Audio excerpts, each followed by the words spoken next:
Welcome back to Steel and Vance. We told you before the break we're going to talk about how tensions and just the acrimony at protests is just it's so heated, it's so hot, and in particular, most recently at this Dr. Bonnie Henry screening of a documentary that brought out some people who are so upset. I'm thinking to myself, COVID was, the lockdowns and what have you, was a long time ago, and people are still ramped up about it. Yeah, and we weren't even locked down in this province. Right, and people knew that these protesters had an issue, but they decided they were going to let the screening of the documentary go ahead anyway, because people are allowed to protest, but we want to keep it civil, and unfortunately, it's been getting a little bit more violent, a little bit angrier, a lot of bad behavior. Dangerous. So we thought we would bring in the Victoria Police Chief, Del Manick, to get his thoughts on what we're seeing around the policing of protests. Chief, thank you so much for joining us today. Thanks for having me on. It's disappointing to see these kinds of protests attacking a public figure. Can you tell us, what do you know about what happened at that event and how you feel about it? Yeah, sure. Well, being the police chief in the capital city, protests are nothing new to us. So we see protests on a weekly basis, if not more frequently. We were given a heads up that there was going to be an element or a small protest group that was going to show up for the documentary for Dr. Bonnie Henry. So what we did is, like we would do for any other protest, is we tried to get as much information and intelligence on the numbers so that we could staff it appropriately. And of course, what we want to do is we want to make sure that it's a safe and peaceful environment, that people can protest, but also we wanted to make sure that the documentary didn't get disrupted. People that are going to see the premiere were able to kind of get in and things were going to be safe. So we assigned a couple officers to the venue. We thought that was adequate. We learned quite early on that the group didn't get very large. There was probably 40 to 50 protesters, but in and amongst the 40 to 50, there was a couple of individuals that were extremely loud and aggressive, and they started to spill off of the sidewalk onto the street. And so, just for safety precautions, we called in, kind of went to Plan B and called in for an extra few officers, which again, pivoting on the fly and adjusting to the needs of what is required is something that we do on a regular basis. So we're able to just bolster our resources, make sure that the event was safe.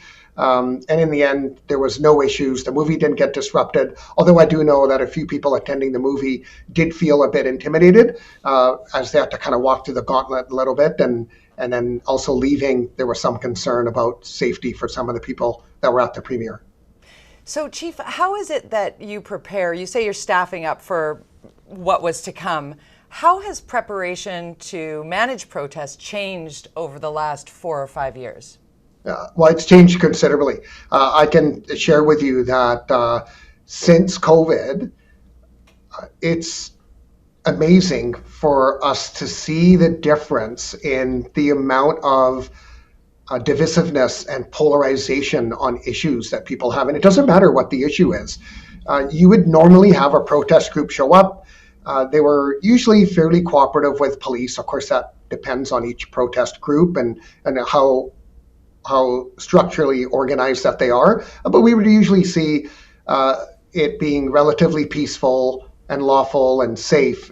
But now what we're having is in many of the protests, we're having protesters show up, but then counter-protesters hear about the protest, so now they show up. So now the police are put in almost in a no-win situation where you've got two opposing groups, none of them which want to move an inch, and there's a lot of polarization and divisiveness. And sometimes I just find that we're at a stage where if your views don't align with someone else's, that's just not acceptable anymore. And it's just, we ask people to just take a breath and to be able to protest peacefully and exercise the democratic right. But let's not cross the line, and let's do it in a responsible way. Yeah, I mean, you talk about the fact that there are protests of all stripes these days, and people are so angry. And we just dealt with Selena Robinson, the former post-secondary minister, made some unfortunate comments about Israel being on a crappy piece of land. And then this is her constituency office being vandalized. I mean, they were not satisfied with the fact that she was kicked out of cabinet. They really wanted blood. They wanted her right out of caucus. And I guess I'm wondering if you can understand, even from a policing perspective, what changed? I mean, when did we get to this point where you know, to your point, you say, clash. If you don't agree with my point of view, then you're just wrong, and I'm going to do whatever I feel it takes to make my point. Yeah, it's almost like, you know, we surround ourselves with people that are like-minded, that have similar views or a similar position on things. You know, I won't get into too much detail around the minister's comments, but what I will say is that providing any type of death threat to anyone is unacceptable. That is crossing the line. There's no one who needs to go through that, and I think that that's where we just need cooler heads to prevail. And I know that the protest groups, many of them, they want front page news, they want recognition for their cause, and the one way to do that is to really be bold and to challenge the police and to occupy streets or bridges and or occupy you know, a building or a business. But that's where it creates some challenges for the police. And again, we're also working with the BC Prosecution Service around what is safe, peaceful, and lawful. We're guided by the civil disobedience policy from the BC Prosecution Service. So we also don't want to make arrests where it's not going to be supported by the courts, but we want to make sure that people are minding their behavior and they're working within the lines. And again, most of the protesters work with us, but I will tell you that the larger the protest group, we do have activists who embed themselves amongst some of the protesters and try to agitate the crowd, and through a veil of anonymity, try to cause harm or try to cause a bit more ruckus and chaos. And that certainly can happen in large groups. It can happen when there's emotions are high and people are passionate about whatever issue they're protesting against. So where's the line, Chief, if there is one, from a policing perspective, when you mentioned the people that attended the Dr. Bonnie Henry documentary? They were going in, they felt a little intimidated, and after the fact felt even more so and unsafe perhaps when leaving. Yeah. You mentioned that the laws and the legalities around our justice system need to catch up with where we're at. What can we do, what should be done perhaps to protect the greater community? Because people are harassing others. Yeah, well, that's your opinion on it. I think if you ask some of the protesters, they would just say that you know, they're advocating for their cause, and that's what they're doing. I think it's a gray area, but I will tell you that as police officers, our officers maintain a high degree of professionalism, a high degree of neutrality and impartiality, and that's what the public want to see. They don't want to see the police taking sides or supporting one cause over another. We actually are regularly engaging with people. If we see people starting to cross the line, an example would be any type of threats or intimidation where it's hate motivated. So any type of hate speech, anything that could be constituted as a hate motivated comment, threats, intimidation, but again, there's even a gray area within that. And we will approach, our officers will actually approach people and let them know you're starting to cross the line here, right, or that sign that you're bringing at this protest is something that you're not going to be able to display here. And we'll have these conversations. Also, as you know, people record themselves at the protest, they record their colleagues. So the police are starting now, like we're at Vic PD, we have an integrated public safety unit. We're actually looking at equipping our officers with body-worn camera, so we can start in real time capturing from the officer's perspective some of the tone, the tenor, and capture the kind of the mood of the crowd, and perhaps use that with the courts if we're going to be proceeding with charges, so we can have that evidence to present to the courts. I think it's a great idea. I think all police departments should have body-worn cameras. I know they're expensive, but it protects both the officer and the public. Frankly, is a video record that helps tell more of the story. But let me ask you this, and it's a little bit controversial, but I've been reading in reports that more often we're starting to see in certain types of disputes and protests paid protesters. And I understand this has happened in Victoria as well. Are you aware of that becoming a thing? What do you mean? Now, are you referring to protests against the police? No, just protesters Protests in being general. paid to be pro-Palestinian or anti-vaxxers or climate activists or what have you. Got it. Yes. Okay. So, I will tell you, you commented and asked me earlier, like in the last 4 or 5 years, what changes have you seen? Yeah. The protest movement and the tactics that protesters deploy, their communication, their objectives are far more strategic, and there's more emphasis on what they want to accomplish more than before. There's still a few protests where people show up and they've got a cause and they'll hold their speeches, but now there's key objectives that they want to meet.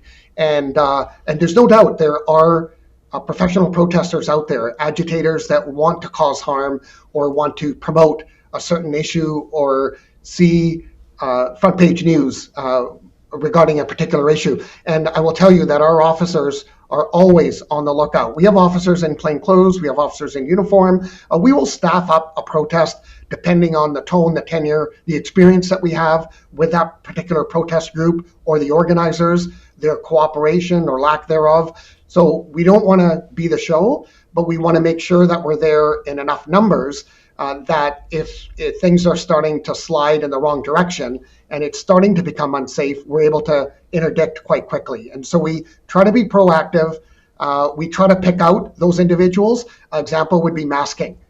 Individuals that show up to a protest and all of a sudden they're putting on a balaclava and they've got a backpack and maybe their behavior indicates that there may be a concern. So we will put maybe some of our plainclothes officers to monitor those particular individuals a little bit more closely, or we'll have a chat with those individuals. So the goal here is, from a police perspective, ensuring that the protests remain safe, peaceful, and lawful. And that's what our motivation is. And our officers primarily are doing that on a regular basis. But it's a very, very tough job. And again, many times our officers are caught in the middle. I want to ask one quick one before we let you go. As the mother of a teen who has the passion for the news cycle and might get caught up in a protest of any kind, what is your advice to the young people who might get caught up in what could land on the front page or the top news story? Yeah. So my advice is you pay attention to the issues. There's nothing wrong with attending a protest and exercising your free and democratic right, but know the boundaries and know your surroundings, and just be vigilant when you're out to protest and recognize that things can change quite quickly. Right. Hopefully they don't, but just, again, situational awareness and having an understanding of why they're going and what role they potentially could play, because a lot of these protests have the potential of kind of going a bit too far. Yeah, take that breath. It's a tough job. Thank you so much for doing it, and we really appreciate your time today, Chief Delmanic. Thank you. Thank you for having me on. Thank you. Phew, we're going to see a lot more of that in 2024. What great advice, though. Okay, we're going to switch it up, have some fun. Still ahead, using the colors and textures of her home country to help the Vancouver Canucks celebrate Black History tonight. You're going to meet the local designer when we come back. And of course, we've got to quickly get to our viewing party here. Hello to Maggie in Victoria. Marco and Bella, thanks for watching. Look at Bella. Marty, Cindy, Suki, Hermie in New Westminster. Hi, everybody.